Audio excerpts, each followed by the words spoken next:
Channel 11 News. Coverage you can count on. Happening now, a local family pleading for help. Thanks for joining us. I'm Ryan Houston.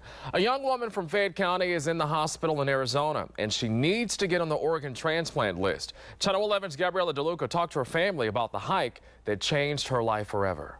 And we're just hoping that they can help us help her. The goal is to get her back here to Pittsburgh, but a lot needs to happen before she can get on a plane and come here. I'll have that part of the story coming up on Channel 11 News at 11 tonight. Reporting in Pittsburgh, Gabriela DeLuca, Channel 11 News. We're hoping Rebecca makes a full recovery. Gabby, thank you. Part of Interstate 70 is back open 4 hours after a bad crash. 3 people were flown to hospitals. Take a look at these photos from the Ross Traver Central Fire Department. The crash caused the red car to go over the side of the Yuck River Bridge this morning. That driver had to be rescued, and firefighters used a rope system to pull the car back up. One person was thrown from the car on the bridge. Another victim was trapped. Crews used the jaws of life to get to them, and we're still making calls to find out how everyone is doing. New tonight, 2 people are dead after a murder-suicide in Fayette County. Troopers were called to East End Road and Bullskin Township yesterday for reports of a shooting. But when they got there, they found 34-year-old Chad Lowry of Connellsville dead in the house. State police say 35-year-old Jeremy Lowry drove off and then shot himself on Wiltrout Hollow Road.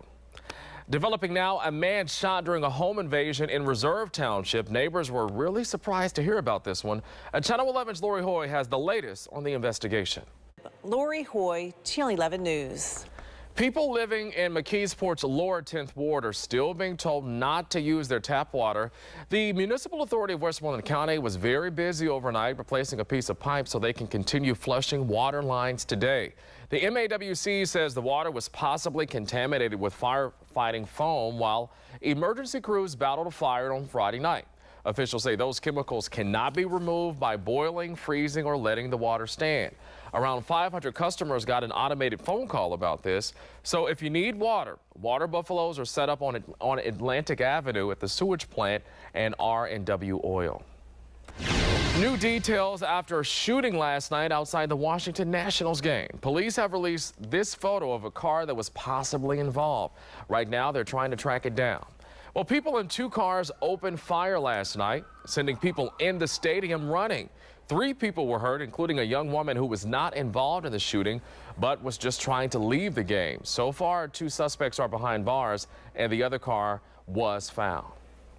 An indoor mask mandate is now back in effect in Los Angeles as the number of new COVID cases is on the rise in almost every single state. NBC's Jennifer Johnson has more on how this 4th wave is hitting unvaccinated people. Jennifer Johnson, NBC News, Washington. And as you just heard, we are less than a week away from the start of the Tokyo Olympics. Coming up, how organizers are responding